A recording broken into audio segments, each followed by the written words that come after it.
2 days before Christmas, I got up early and went straight to the farmer's market, filling a big woven basket with the freshest produce I could find.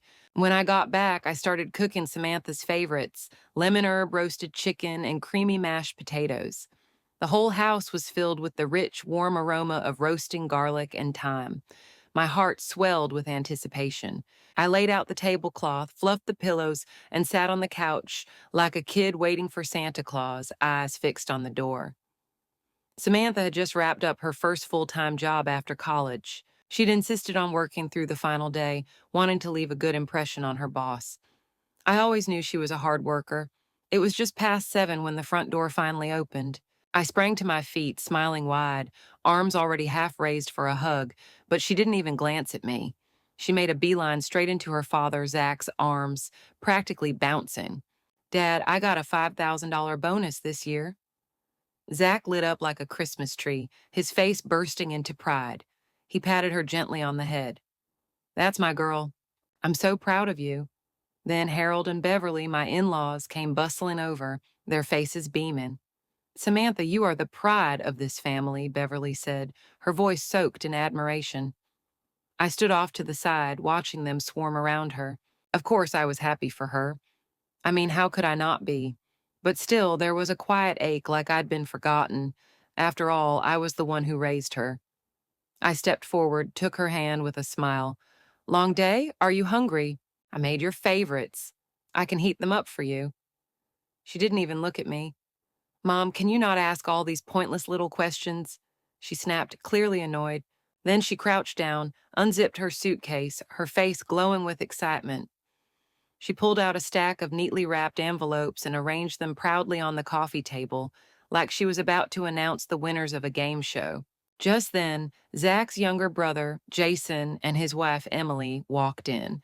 Their eyes immediately landed on the envelopes spread across the coffee table.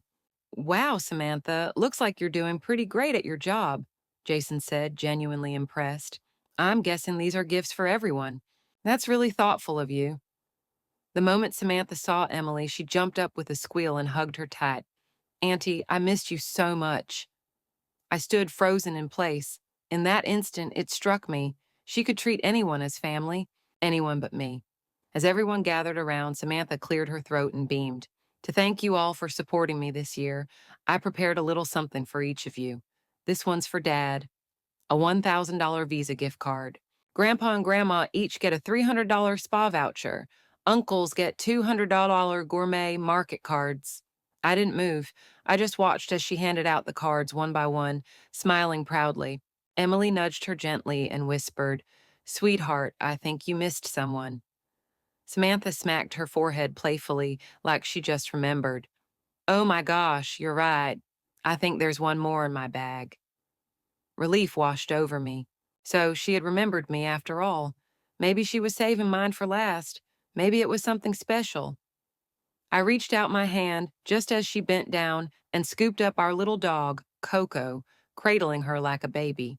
She slid the last envelope into Coco's sweater and cooed, "This one's for you, Coco, for being such a good girl this year." I stood there stunned. My smile froze. My hand just hung in the air, useless. After a long pause, I managed to ask quietly, "Samantha, what about mine?" She turned to me with a breezy voice that cut like glass. "Mom, you're home all day. You don't work. You don't understand how exhausting my job is. You cook and clean, sure, but that's your choice. You didn't help me with anything important. So why would I get you a gift?" Emily rushed over and pulled her gently toward the couch, whispering for her to stop. But Samantha wasn't done. She grinned and pulled out another surprise from her bag. "Oh, and guess what? I booked flights for everyone to spend New Year's in Hawaii. We leave tomorrow night." I stood quietly thinking, well, fine, so there's no gift. At least we're going on a trip together. Maybe this was her way of showing she cared. She was my daughter. Who would really hold a grudge over something like this? I started sifting through the envelopes with the others, looking for my boarding pass, but I couldn't find one. I looked up at her, confused. She raised her chin like she was giving orders. "Mom, you're not coming. I need you to stay and watch Coco. She'd be miserable here alone, and you're the perfect person for the job." That was it. That was the moment something in me snapped. To my daughter, I was nothing, not even worth the price of a plane ticket. Rage bubbled up in my chest. I swung my arm and sent the plate of cookies I'd baked crashing to the floor. The shattering sound rang out like a fire alarm. Amanda, what on earth is wrong with you? Beverly shot up, her voice sharp and shrill. Harold's brow furrowed with disapproval. You just ruined the entire night. What kind of behavior is this, Zach? Beverly hissed. Marrying a woman like this? You've been cursed since day one. Samantha blinked, then scowled. Oh my God, Mom. Seriously, it's just a trip to Hawaii. I'll take you next year when I get another bonus. Well, now everyone's upset. Happy? Jason opened his mouth as if to say something, but Emily grabbed his hand and shook her head. I let out a cold, bitter laugh.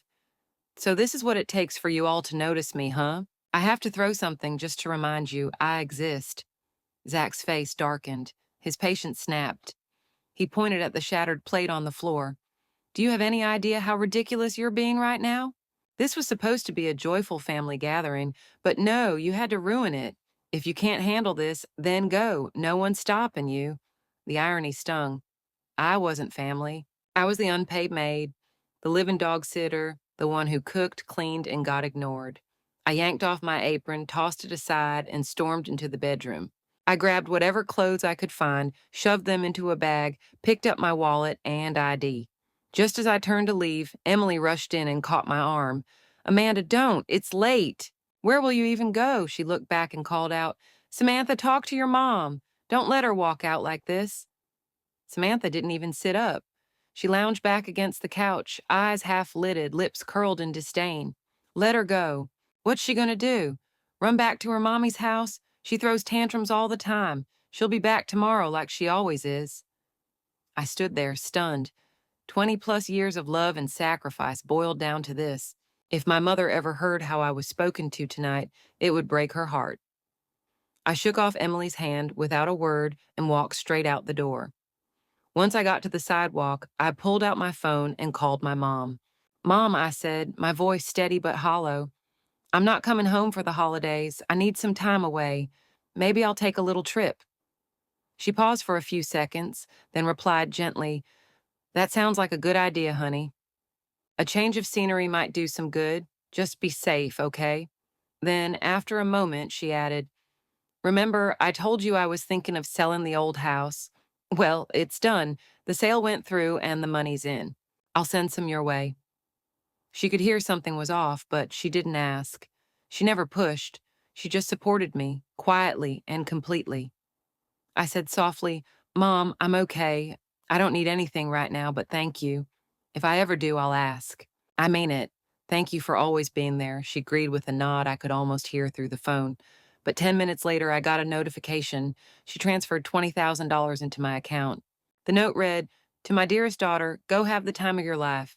That's the thing about having a mother who has your back. It gives you the courage to walk away from anything that doesn't honor you. That night, I checked into a boutique hotel downtown. For the first time in a long, long while, I lay in a bed that was truly mine and closed my eyes in peace. Early the next morning, just as I settled by the hotel window with a cup of coffee, my phone rang. It was Zach. I hesitated, then picked up. His voice was low but brimming with irritation. Amanda, how long are you planning to keep this up? Come home now. I went by your mom's place. She said you never showed up. I don't care where you are, just get back here. I didn't say a word. I simply ended the call. Who did he think I was, the housemate? Some on-call servant he could summon with a snap of his fingers? The nerve of that man to bark orders like he still had any claim over me. Moments later, my phone buzzed again, this time with a flood of texts from Samantha. Mom, seriously, aren't you too old to be acting like this? Going missing in action just to get attention? How immature can you be? We're flying to Hawaii tonight. If you don't come back, who's going to watch Coco? If anything happens to her, I'll never forgive you. I stared at her messages, lips curling into a bitter smile. This was my daughter, the one I raised with my own two hands, speaking to me like this. I once held her like a treasure. Now she saw me as nothing but a burden, a utility. Tears welled up again, but this time I let them fall. And I swore it would be the last time. I remembered when she was little, so sweet and full of love. She used to wrap her tiny arms around my neck and whisper, "Mom, you're the best mommy in the whole wide world. When I grow up, I'm going to buy you the prettiest dress." I can still picture her cuddled in my lap, all softness and smiles. But after elementary school, her focus slipped. Her grades dropped. Zach said she needed more attention at home and pushed me to quit my job. Without a second thought, I resigned. I became a full-time mom, putting everything else aside for her. But the older she got, the colder she became. I still remember the day she stormed into the house, fuming. "Stop coming to parent-teacher conferences. Everyone knows you're a housewife. It's embarrassing. You can't help me with calculus or anything else. What's the point of you sitting around all day? You don't bring in money and you still argue with Dad." Over and over, I told myself, she's still young. One day she'll understand. I waited through high school, through college. I thought that once she entered the real world, she'd see what it all meant. But no, this was what I got in return: 20 years of silent, invisible sacrifice. And now I stood here staring at a daughter I could barely recognize. That New Year's Eve morning, she sent a final string of messages. "Nice going. You've officially screwed up everyone's plans. We're flying out at noon. Don't bother coming back. If you're not home by then, don't expect to be my mom anymore." Perfect, because I was just about ready to stop being her mother, too. I opened my email and sent Zach the finalized divorce papers I'd been quietly preparing. One line in the body: "Please sign promptly. If you refuse, I'll proceed through court." Then I powered off my phone, picked up my suitcase, and walked into the airport terminal. And just like that, I boarded a plane to Iceland, a land of frost and silence, for the first clear-headed holiday of my life. After Zach received the divorce papers, panic hit him like a brick. He started calling me over and over, only to be met with the same cold voicemail. "The number you've dialed is currently unavailable." He paced the room, face tight with frustration. Samantha, on the other hand, remained smug and composed. She patted his shoulder like she had it all figured out. "Dad, don't worry about it. This is just her way of trying to get us to cave. Classic manipulation. She's a housewife who hasn't left the house in years. You think she's really going through with a divorce? Let's not give in. Let her sit in it a while. This will teach her a lesson. Show her who's really in charge around here." Zach's parents nodded in agreement from across the room. "She's gotten too used to being pampered," Beverly muttered. "Divorce, please. What kind of life does she think she'll have without you?" Harold added with a scoff. And with that, the whole family cheerfully wheeled their suitcases into the airport, ready to kick off their vacation like nothing had happened. That evening, Samantha posted a photo from their hotel restaurant on social media. Glasses of champagne raised, bright smiles, all basking in the glow of what looked like a perfect family holiday. I glanced at the image, then calmly powered off my phone. Meanwhile, I was sitting with a group of new friends, bundled in thick coats around a crackling fire pit. Snowflakes drifted down around us, and above, the northern lights danced across the Icelandic sky. We clinked beer bottles and laughed. No obligations, no roles to perform, just freedom, the kind I hadn't tasted in 20 years. I let out a quiet laugh and whispered to myself, "Being young is nice, but being free, that's better." I snapped a few photos of the aurora and posted them on Instagram with a simple caption: "Feels like a dream. You only get one life. Be good to yourself." Within a minute, Samantha's voice message popped up in my inbox. Her voice was high-pitched, furious.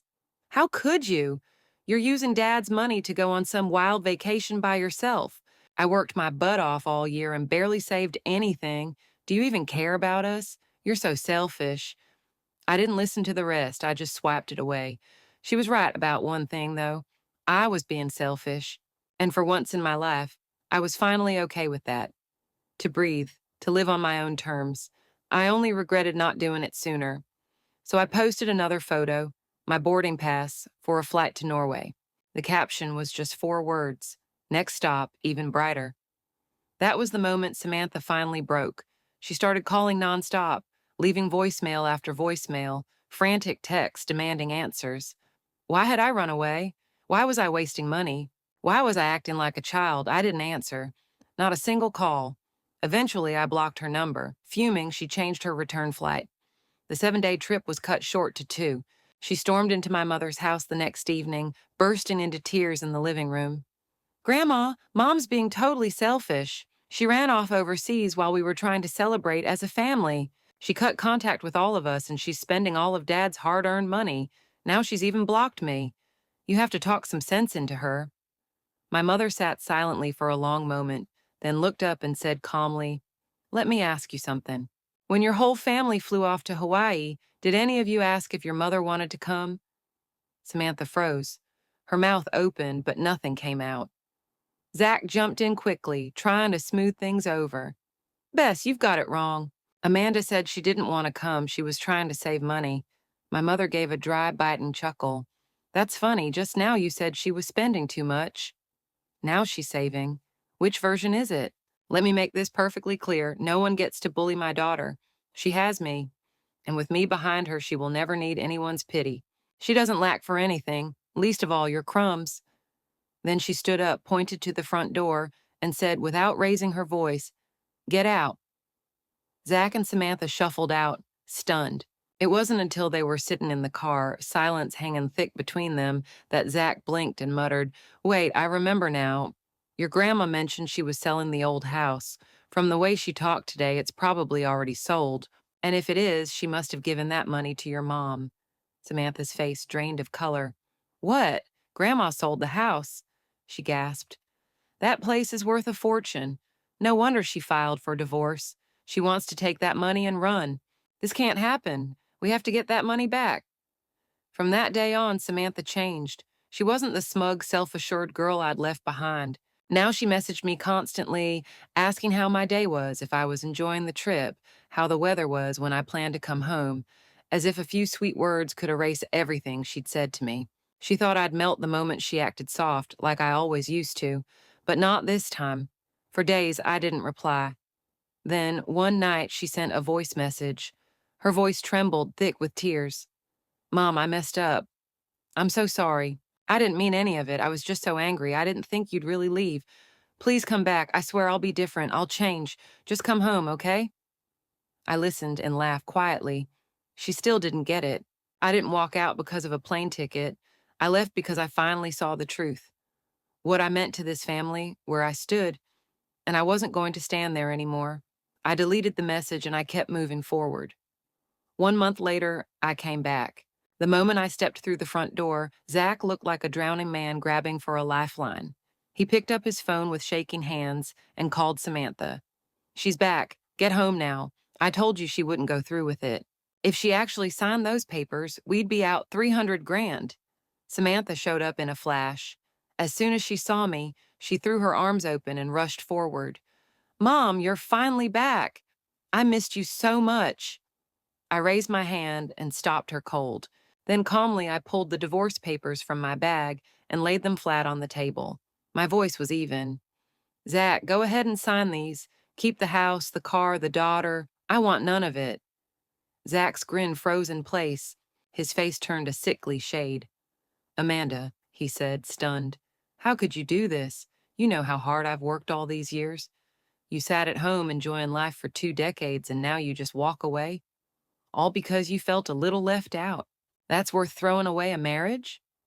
I stood tall and met his gaze, then slammed the papers back on the table with a cold thud. "You think being a housewife is easy? You think Samantha turned out this way by accident? It was you who made me quit my job to raise her. And it was you who spent years tearing me down in front of her, telling her I was worthless because I didn't bring home a paycheck. Your parents sneered at me every chance they got.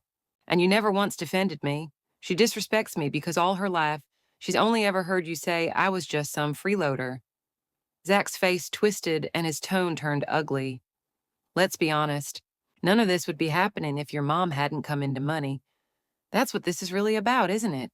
You wouldn't dare pull this if you didn't have her bankrolling your rebellion." Samantha, who'd been pretending to look contrite, snapped the moment she heard him. Her face darkened. Her voice rose. "You're being ridiculous. Don't think just because you've got some money now you can treat us like garbage. You haven't taken a second to think about your behavior." I looked her in the eye. My voice was icy calm. Samantha, I truly hope one day you'll learn to think for yourself instead of parroting whatever your father says. I raised you with everything I had. I didn't raise you to treat your mother like she's beneath you. She opened her mouth, but nothing came out. I turned to both of them and said slowly, deliberately, "If you won't sign, I'll take this to court. I'm ready either way." And with that, I turned, opened the door, and walked out. I didn't look back, not once, because in that moment I knew I was no longer the woman trapped in the kitchen. I was free, and I had no intention of ever going back. The very next day after I left, Zach and Samantha showed up at my mother's house. That morning, the doorbell rang. My mom told me later it was the two of them again. Same faces, same tone, just a different stage. Yesterday, they'd played the pitiful victims in front of me. Today, they showed up at her door trying to go around me, fishing for answers. Like father, like daughter, what a pair.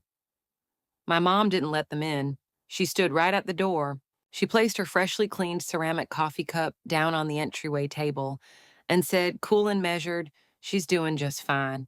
She's just tired of being emotionally blackmailed. Samantha froze for a moment, then forced a smile that looked more painful than sincere. Grandma, we're just worried she might do something impulsive, financially. Zach quickly jumped in. Yes, Bess, we're only trying to protect the family assets. She's just emotional right now. My mother gave a quiet, small smile, but not the kind of smile you'd want to be on the receiving end of. So that's what you're here for, she said, voice sharp beneath the calm.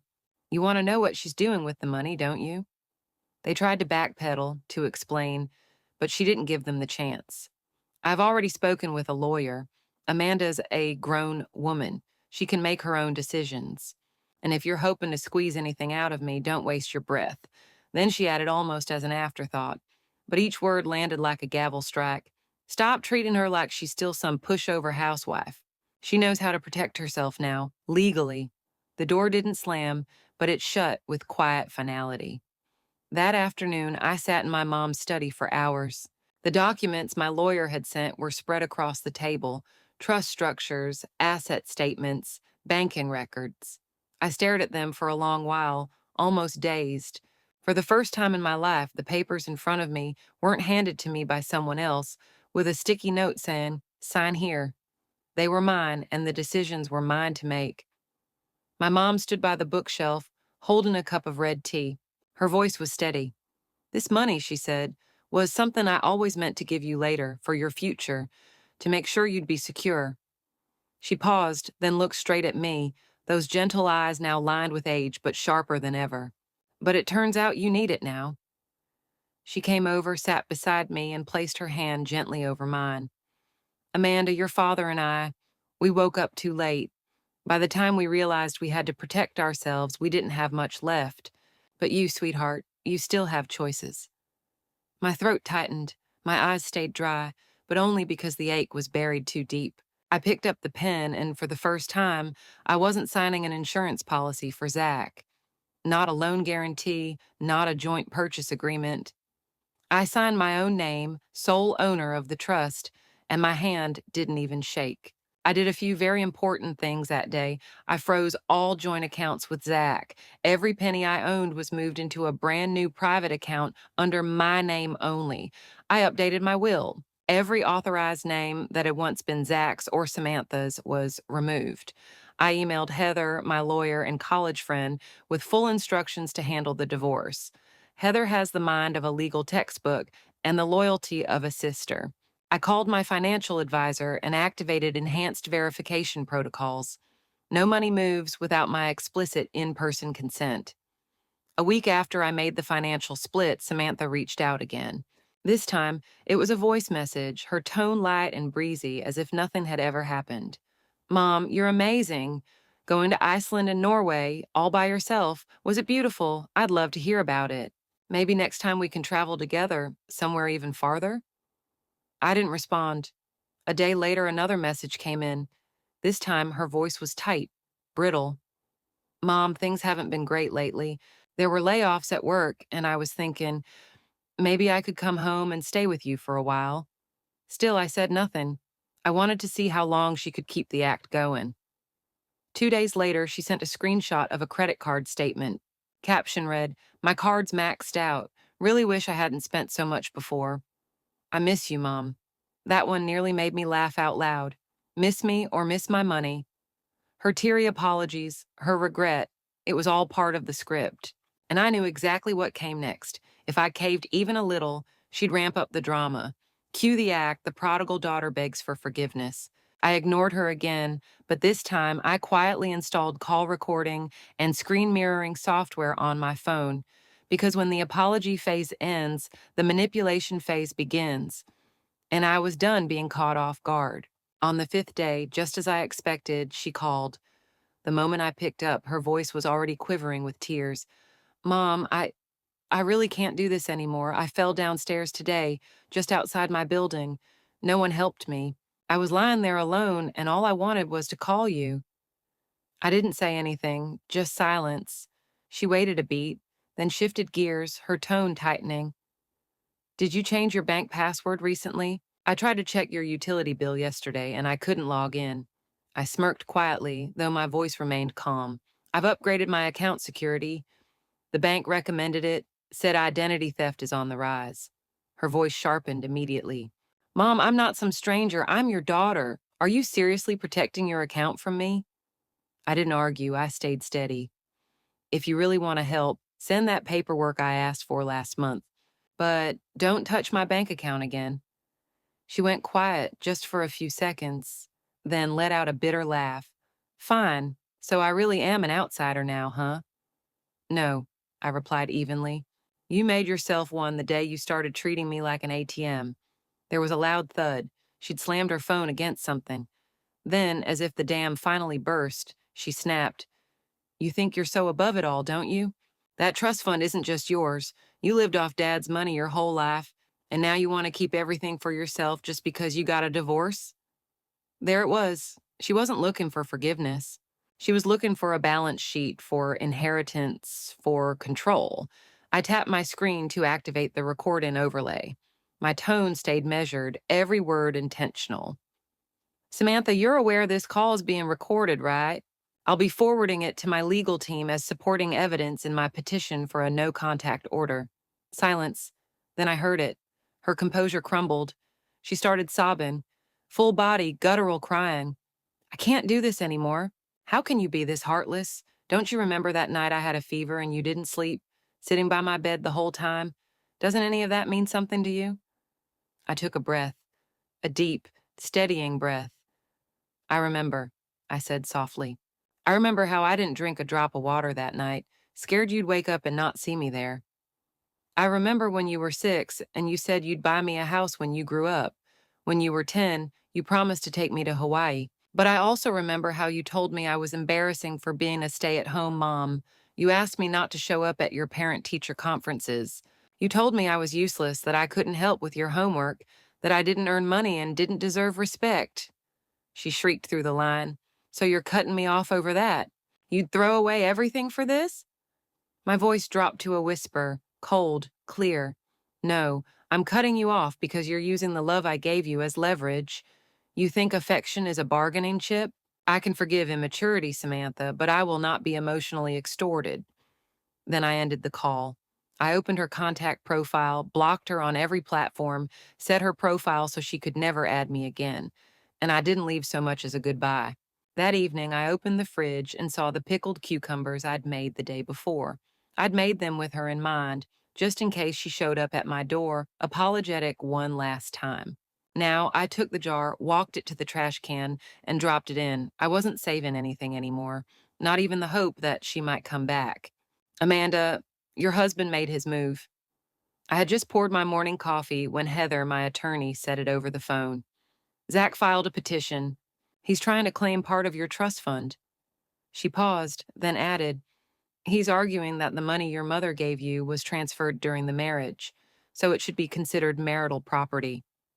I let out a quiet laugh. Of course he did, and of course he'd stoop that low. But here's the truth. My mother's money was transferred to me after I moved out, after I officially separated from Zach. She didn't give it to me as a wedding gift. It wasn't some long-term joint investment. She sent it 2 months ago when she saw me at my lowest. She didn't even explain, just sent the funds with a note in the transfer description for my daughter's life, her own life. It was clean, timed, documented. And now Zach wanted to twist that timeline, try to paint it as joint property simply because we weren't legally divorced yet. I didn't say anything. I just flipped through the so-called evidence packet his lawyer had submitted. Unbelievable. Thick skin didn't even begin to describe it. His claim stated, while the funds originated from the petitioner's mother-in-law, the transfer occurred during the legal marriage. As such, both parties had theoretical access and shared entitlement. Then, in a final flourish of audacity, he added, I have no objection to these funds being used to support the family and our daughter's future needs. Oh, so that's what this was about? Supporting the family or funding his next personal growth journey? Heather and I got to work. We submitted all documents, the transfer date, 2 weeks after I'd moved out and officially separated from Zach. The receiving account, newly created under my name only. Zach had no access, no prior knowledge. Most importantly, the text my mother sent me the day she wired the funds, still saved on my phone. It read, Don't give him a single cent. This is the first time in your life you get to spend money on yourself. This wasn't a financial dispute. This was Zach finally showing his cards, not afraid of the divorce, but terrified of losing control over me and the money.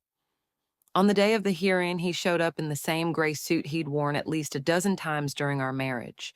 Back then, he wore it to marry me. Now he wore it to try and walk away with whatever he could grab. He stood, trying to sound reasonable. I just want clarity on marital assets.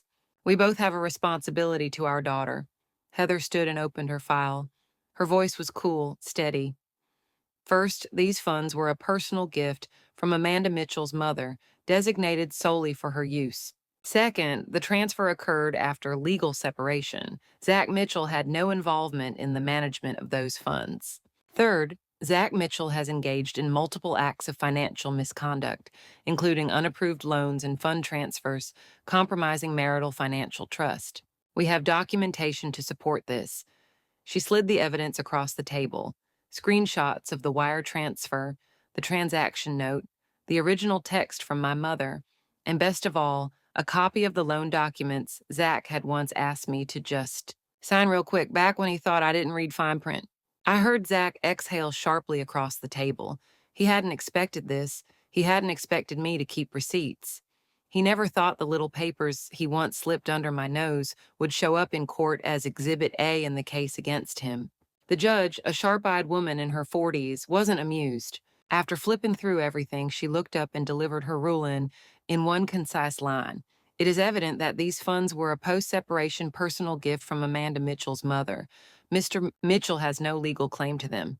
You hear that? She said it with professional grace, but the message was crystal clear. Zach, keep your hands off my money.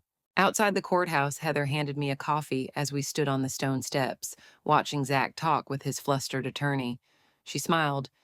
You know what he's really afraid of? I sipped. Enlighten me. He's not afraid of being broke. He's afraid you're not. He's afraid that you can spend money now without asking his permission. I laughed quietly. No, I said. What scares him most isn't the divorce. It's the fact that I left and I'm doing better without him. I glanced down at the court document in my hand. Across the top, it read, Divorce petition officially filed. And those words, those 5 plain printed words, felt more comforting than any vow he ever made. The day I walked out of that courtroom, I didn't go home. Instead, I stopped by the town library and filled out a volunteer application. It had always been my dream job, helping people find what they need, recommending books, solving problems that lived on single sheets of paper. Back then, Zach had laughed. What's that going to pay you? Better off staying home with Samantha. So I let the dream go. But now, I live for no one but myself. And I figured it's time to try the life I once imagined. 3 days later, I was sitting at the volunteer desk by the library's front window, greeting my first visitor, an older woman asking how to print her Social Security application. I walked her through the steps, helped her navigate the government site, showed her how to flag scam numbers, printed her medication interactions list. As she was leaving, she squeezed my hand and said, You're more patient than my own daughter. I smiled. I didn't say anything. I'd heard those words before. Only back then they never counted because no one in my family ever believed them. But this time was different. This time I earned them on my own terms. On my walk home, I stopped at the bench near the little park on Main Street. An older woman passed by with her walker. She looked at me, then at the lunch container in my hands. Eating alone? I nodded. She nodded back. Me too. Divorced at 60, lived alone and dined alone for 20 years, and the meals just kept getting better. I couldn't help but laugh. Weren't you scared back then? She looked me straight in the eye, her grin etched with steel. Of course I was, but being scared is still better than living with a man who sees you as the help. I didn't know her name. She didn't know my story. But for a while, we sat there, two old iron scraps, slowly warmed by the same sun. That night, I got an email from Zach, one line: Samantha's fallen apart. She says your divorce is ruining her emotionally. I didn't reply, didn't open the attachments. I already knew what he was doing, trying to guilt me back into submission. But I'd learned something. Not every child deserves forgiveness. The day Zach vanished from social media, I knew he'd finally accepted defeat. But what he didn't expect was how many other defeats were still waiting for him. Without his curated image, the polite nods at church stopped. People who once smiled now turned away. Social warmth, paper thin, one gust, and it all blows apart. Then his health began to catch up with him. Back pain he'd ignored for years got worse. There was no one around to remind him to eat better or take his meds. Eventually, he was quietly removed from the company board. They cited personal credit concerns. It turns out all those years of using me as a guarantor, mixing personal and business accounts, that only flew when he wore the badge of stable home, supportive wife. Now, even the courts didn't buy it. Why would the board? He tried turning to Samantha for help. But Samantha had problems of her own. After losing her job, she launched a women's empowerment coaching service, teaching others how to live with confidence and independence. The irony? She'd never figured it out for herself. Her ex got engaged a week after she quit. She broke down, recording a tearful video and posting it online. But her sob story wasn't about love lost. It was about me. How could my mother abandon me like that? Nobody bought it. There were two kinds of comments. One group said, Your mom didn't abandon you. She finally chose herself. The other, anonymous users, reposted my photo. The one of me standing under Iceland's northern lights, coat billowing, captioned, This woman didn't run away. She came home to herself. Someone had liked the comment. It was me. I didn't take her calls, didn't open Zach's new emails. They no longer deserve my time. The only thing tying them together now, a joint legal invoice. I turned that story into a podcast episode and submitted it to a show about women's reinvention after retirement. The host ended the episode with, This story comes from Amanda Mitchell, who wants you to remember, a woman is not meant to fade into the background of her family or society. She is meant to shine. I got more plays than I expected. 30-some comments stood out. I made my daughter listen. She didn't say a word. I cried, but not out of sadness. I want to try too. She didn't vanish. She just finally came back to herself. That spring, I hiked the forest trails on the west end of town, sneakers on, water bottle in hand, chatting with a group of local volunteers. Halfway through, one woman took my arm and asked, Are you Amanda? I heard your story. You really did it. You did what the rest of us were too scared to do. I held her hand for a moment, didn't say a word, because in that moment I realized I wasn't the woman who ran out of a kitchen sobbing, begging for freedom. I was the woman who walked out, stood tall, smiled wide, and had just enough strength left to help someone else take the first step. I'm Bess, Amanda's mom. The day Samantha and Zach showed up at my door, it was bitterly cold. I stood just inside the threshold, watching them with their overly polite smiles and eyes that kept darting always toward the same corner of my living room. They didn't ask to come in, and I didn't invite them. I wasn't interested in hearing another rehearsed speech about concern or family unity. What I did notice was how their gaze kept flicking toward that old filing cabinet in the corner, the one that held decades of Amanda's household records, receipts, and documents. They weren't here to check on anyone's well-being. They were here to check the math. and I saw right through them. I've never been a fool. I remember the first time Amanda brought Zach home. They were newly engaged, still caught in that soft blur of early commitment. The two of them sat on the little balcony just off the kitchen, and I brought out a cake I'd baked that morning. Amanda's eyes sparkled as she said, "Zach's so grounded, responsible, family oriented." But I saw something different. Zach smiled plenty at Amanda, not so much at me. He was pleasant, sure, but distant, polished, not sincere. During dinner, he spoke about his goals, his ambitions, the long hours he worked, but never once did he mention responsibility. Not once did he speak of what he'd give to Amanda, only what she understood about him. "Amanda's easygoing," he said. "She gets me." He meant it as praise, but I heard the subtext loud and clear. She's easy to manage. He was attentive to her, almost performatively so. To me, not a single complete thank you. When dinner was over and I began clearing plates, he didn't even glance in my direction. That was the moment I knew this man might like my daughter, maybe even enjoy her company. But he didn't respect her, and he sure as hell didn't respect her family. So I said nothing, because it wasn't my place to choose for her. My role wasn't to block her path.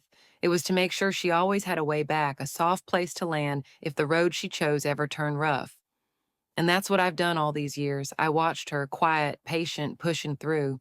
I watched her swallow every disappointment, every indignity, every heavy silence at dinner when her opinion wasn't asked or her effort wasn't acknowledged.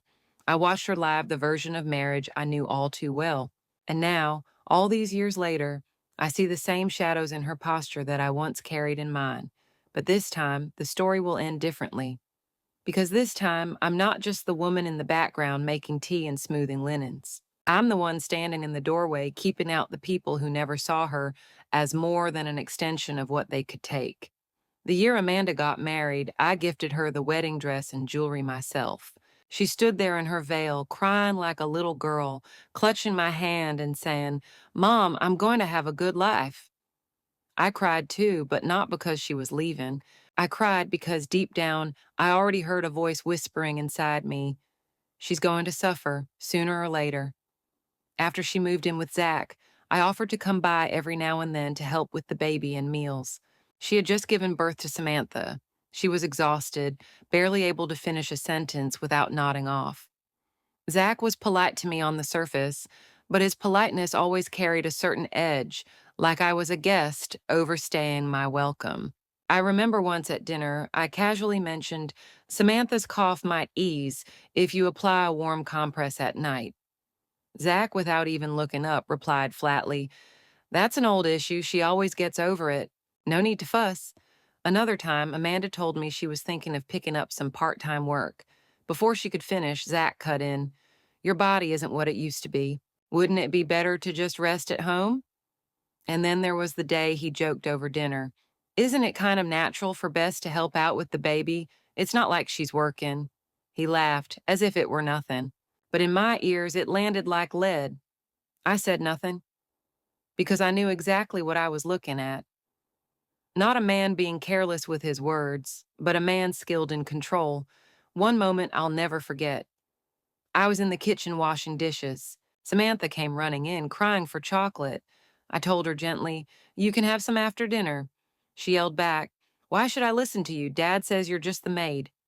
Amanda heard. I saw her expression freeze, but all she did was walk over and whisper, "Mom, I'm sorry, I'll talk to her. She didn't mean it." And that was what broke my heart. Not the child's words, but the way my daughter had been trained to apologize for everyone but herself. How she'd learned to carry the weight of others' behavior as if it were her own. She never raised her voice at Zach, never clashed with his parents. She swallowed her hurt, smiled through the pain, and treated injustice like it was just part of the marriage contract. Zach never did dishes, never changed a diaper. On the rare occasions he picked up a broom, he was hailed as the perfect husband. Amanda, meanwhile, became the unpaid labor of the household. No vacation days, no compensation, no recognition. One night, I got up for a glass of water and overheard them through the cracked bedroom door. Zach was yelling, "God, can you not emotionally blackmail me for once? Just because your mom's here, you think you can act out?" I stood there, hand shaking. My daughter had become his punching bag, and she didn't even have the right to protest. I stayed up all night in the living room, afraid that in the morning she'd put on her smile again like nothing had happened. Some nights when I couldn't sleep in the guest room, I'd take out my journal and write. The very first page said, "My daughter has forgotten that she deserves to be loved too." I kept writing day after day, not to build a case, not to start a war, but to remind myself one day she will wake up. And when she does, I need to be the one to tell her, "You're not crazy, you're not selfish, you're just finally, blessedly awake." That day when Amanda called me, her voice wasn't like usual. She didn't cry, she didn't complain. She just said softly, "Mom, I'm not coming home for Christmas, I'm going on a trip." I was quiet for a moment, then replied, "That sounds nice. A trip could be good." Then I hung up. That night, I sat alone in the living room, my fingers wrapped around the old teacup I'd used for over a decade. But my hands were cold, like I was holding a stone. I knew what she meant by a trip. It wasn't vacation, it was escape. I've seen Zach and Samantha's true colors for years. That call from Amanda wasn't a request, it was a release. It was her finally giving herself permission to let go. I stayed up the whole night and pulled out the black leather ledger tucked beneath my bed. It held records of the money I'd quietly kept after selling our old family home. I told myself it was for emergencies, for my old age, but now I realized it had been sitting there for no reason. Amanda didn't need it to survive. She needed it to leave. It wasn't about ability. She could make her own money. What she needed was a launching pad, something that was hers, completely hers. The next morning, I went to the bank. The clerk asked, "Would you like to include a note with the transfer?" I said, "Yes, right. For my daughter's own life, non-refundable." That was the moment I understood. What I'd been waiting for all these years wasn't for Amanda to change. It was for me to stop pretending I didn't see what was happening, to stop playing the quiet, stay-at-it mother. That night, I wrote another page in my journal. She said she wouldn't be home, but I know she's finally starting to walk her own road. It won't be easy, but at least it'll be hers. I clicked the pen closed and turned off the light. It was dark outside, but I felt calm, as I knew I'd just given her the safety net she'd never asked for but always deserved. 3 days after Amanda left the country, Zach and Samantha showed up at my door again. It had just rained. The air still carried that rich, damp scent of soil. They stood there with smiles too wide to be real. "Grandma, we just wanted to check in on you," Samantha chirped, pulling out a box of perfectly packaged cinnamon rolls. "Your favorite." I didn't take them. I simply stepped aside to let them in. Not because I'd softened, but because I wanted to hear exactly what game they were playing. And right on cue, once the box was set down, Zach spoke first. "Bess, we heard Amanda's doing well." "Off traveling, huh?" Samantha added quickly. "Yeah, she posted that Aurora photo. Stunning. Even my friends were jealous." I said nothing, just poured each of them a glass of water. I watched them exchange looks, like they were trying to decide who'd say it. Finally, Zach cleared his throat and said the words that had been sitting on his tongue the whole time. "Bess, we heard you sold your house recently, and, well, Amanda received the funds." I set my cup down and looked him in the eye. "Who told you that?" Zach gave a sheepish chuckle. "Oh, nothing serious. Just something we heard. We just thought maybe Amanda's under a lot of pressure managing it alone, so we wondered if what?" I cut in. "If maybe," Samantha said, leaning in with a smirk, "we could help manage it. We're younger. We understand investments better. We could really help her stretch it." I smiled, but it wasn't warm. It was thin, like the first skim of ice over a winter pond, clear, delicate, and sharp enough to cut. "You both know I gave her that money, right?" I said slowly. They glanced at each other, suddenly unsure. "You think I'm some daft old lady who hands out cash whenever someone cries, nods whenever someone smiles? My daughter earned that money the hard way by surviving you. Neither of you will touch a cent." Zach's smile collapsed. His mouth twitched like he still wanted to recover the conversation. "Bess, this is just a misunderstanding. We—" "No," I said, coldly. "There's no misunderstanding. I heard the way you treated my daughter, the way you used her up, spent her money, and still had the nerve to scold her like a child. I heard you say, your mom's here, so now you act up. You didn't think I could hear it. I did. Samantha sprang up, slamming her hand on the table.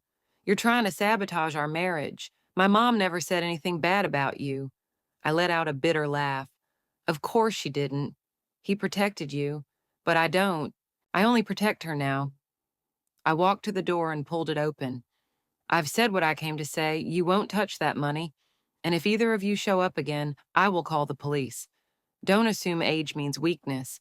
I know exactly what I'm capable of. They froze at the threshold, stunned. Zach was the first to turn away, his jaw clenched tight. Samantha shot me a glare that could have started a fire, then followed. I shut the door, and as the latch clicked into place, I exhaled, long, slow, and steady. I used to worry that Amanda would get dragged back in. She's always been gentle, always the one to compromise, to give in at the last second. But after that conversation we had in her study, I saw it. She had changed. She was no longer the woman she used to be. A few days later, I quietly slipped into her courtroom hearing. I sat in the very last row, hidden behind a column, watching her in a crisp, sharp-cut suit, standing tall at the plaintiff's table. She didn't cry. She didn't flinch. When Zach's lawyer tried to twist the facts, to ask the kind of questions meant to confuse and corner, Amanda answered clearly, calmly. Her voice was unwavering, her eyes steady. She wasn't that woman who swallowed her pain anymore. She was something else now, like a blade slowly honed, sharpened by every year she'd stayed silent. And that day, in full view of everyone, he finally raised it and cut herself free. My eyes filled with tears, not from sorrow, from pride. After the hearing, I sat outside on a cold metal bench for 30 minutes, letting the wind whip against my face. I realized I hadn't been waiting for her to win the case. I'd been waiting for her to win on her own, without apologizing, without shrinking. That night, she sent me a voice message. There was wind in the background as she said softly, "Mom, don't worry about me. I'm really okay now." I stared at that message for a long time, smiled through the sting in my chest. The next morning, I walked to the senior center in town. It was a place I'd passed 100 times but never entered. I'd always told myself I had to stay home just in case Amanda needed me. But now I knew she didn't need a mother waiting in the wings. She had become her own safety net. It was time I gave myself a life, too. I signed up for a pottery class and a community memoir reading group. On the first day, the teacher asked each of us to write a line that defined us. I wrote, "The proudest decision of my life wasn't giving her life. It was standing behind her." After class, an older woman came up to me, gently touched my arm. "That line," she said. "Who was it for?" "My daughter," I answered. She nodded. "She must be remarkable." I smiled. "She is. She really is." That night I slept peacefully. No waking up in the middle of the night. No dreams of all those dinners I sat through, choking down silence and anger. Amanda doesn't need me to step in anymore, and I'm finally learning to step out. I wasn't her escape route. I was the force that pushed her forward when she needed it most. Now she walks with her own strength, so I'll turn around and walk toward a life that's finally mine. Spring has come. The flowers in my yard have begun to bloom. I made a cup of tea and sent her a message. "Sweetheart, I'm doing well too. No need to look back. Keep walking your path. I'll always be just behind."